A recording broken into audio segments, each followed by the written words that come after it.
a CIA director traveled to Caracas and met with the interim president of Venezuela. He, this CIA director, is the highest-ranking American official to visit the country since the United States captured Nicolas Maduro. After the meeting between the CIA director, John Ratcliffe, and the interim president of Venezuela, Delcy Rodríguez, the country plunged into an even deeper political crisis. Pressed by the direct message from Washington, Delcy made changes in the top ranks of the government, which immediately caused outrage within the Chavista leadership. The CIA director was emphatic in stating that Venezuela can no longer serve as a refuge for adversaries of the United States, especially drug traffickers, sending a direct message to Diosdado Cabello, General Vladimir Padrino Lopez, and the cowardly Colonel Granco Arteaga. After some statements by the interim president, military analysts pointed out that Delcy Rodríguez may have been co-opted by the CIA, making her position extremely delicate. By altering the power structure, she signals alignment with Donald Trump's demands, but also provokes the fury of the Chavista leadership, which still holds power in the country. The atmosphere is extremely tense. Any misstep could turn Delcy into a target, whether from internal opposition or pressure from Washington, leaving Venezuela in a state of permanent alert. Welcome to life in the barracks.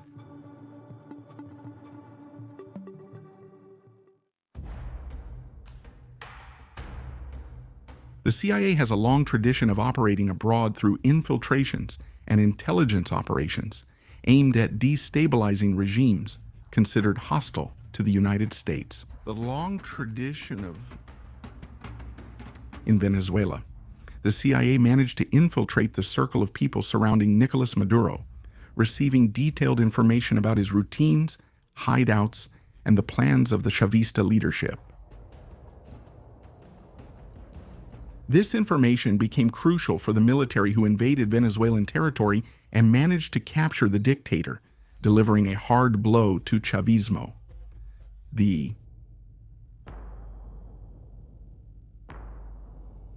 Delcy Rodríguez, who already held a prominent position, began to be closely watched after that moment. Even after Maduro's arrest, the CIA kept its network active inside Venezuela. Informants and undercover agents continue to monitor the movements of the Chavista leadership, ensuring that Washington had constant access to the regime's internal strategies. This continued presence reinforced the pressure on Maduro's allies and made it clear that the United States did not intend to give up its direct influence in the country. Now the noose is tightening even more around Delcy Rodríguez.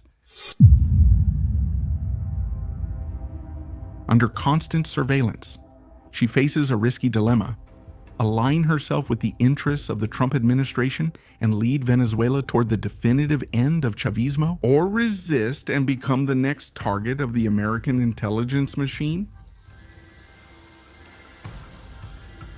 The atmosphere is extremely tense, and every decision made by Delcy could trigger a violent and irreversible rupture in the nation's future. Even after the capture of Nicolas Maduro, Chavismo remains active in Venezuela, sustained by networks of loyalty, propaganda, and military structures that remain loyal to the regime. Chavista influence is still present in strategic sectors of the government, in the armed forces, and in paramilitary groups that maintain control over key regions and make any attempt at political transition difficult.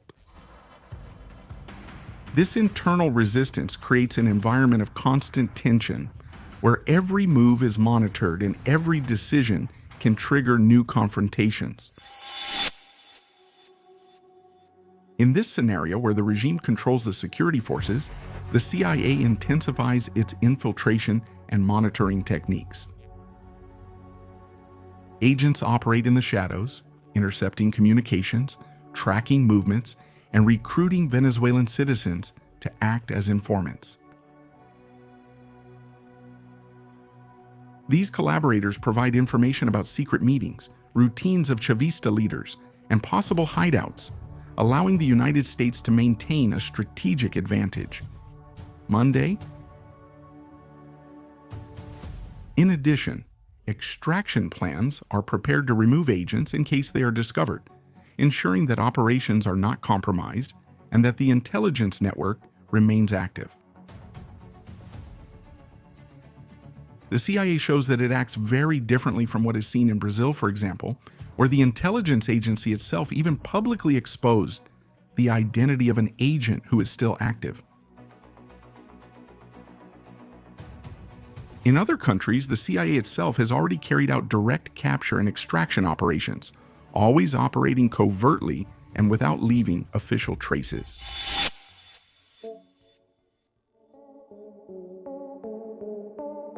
Monday in Paulo.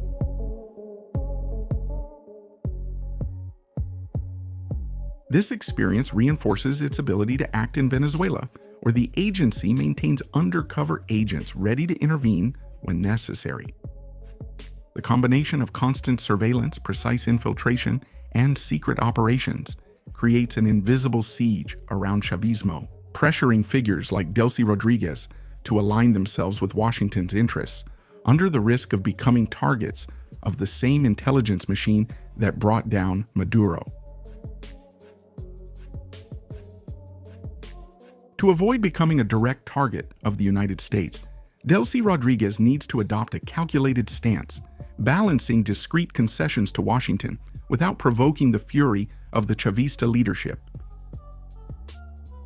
Diosdado Cabello, who rules the Chavista structure with an iron fist, remains the main guardian of Maduro's legacy, and he does not tolerate betrayal among the Venezuelan military.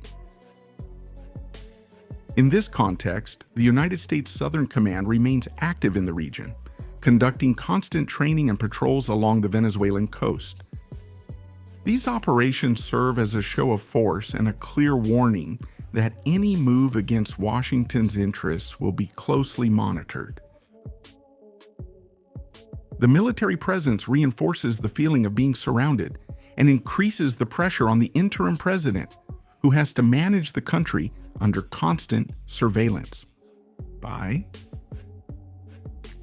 The visit of the CIA Director General to Venezuela is the definitive sign that the United States is not playing around.